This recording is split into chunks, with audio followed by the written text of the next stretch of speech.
U Bojniku je u toku podela prehrambenih i higijenskih paketa za 500 socijalno ugroženih korisnika socijalne pomoći. Kako nam je kazao Slavoljub Janković, sekretar Crvenog krsta u Bojniku, uglavnom će paketi biti podeljeni staračkim domaćinstvima, a od toga 60% ove pomoći namenjeno je pripadnicima romske populacije koji su bez ikakvih sredstava za život. Romska populacija je poprilično ovdje više obuhvaćena iz prostog razloga što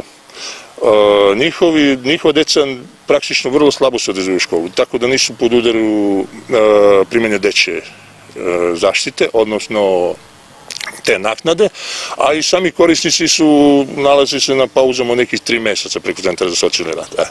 A s druge strane imamo i neke ugrožene starije penzionere, invalidna lica, koja su vrlo mala primanja ili su im neophodna za lekove ili tako, kao što sam rekao, i staračka domaćinstva i koje uglavnom gravitiraju iz udaljenijih seoskih sredina. Vrednost paketa je 3000 dinara, a donator je Vlada Republike Srbije. Janković naglašava da će se i on i lokalna samouprava postarati da se ovaj vid pomoći socijalno ugroženom stanovništvu intenzivira, jer je sada podela bila jednokratna.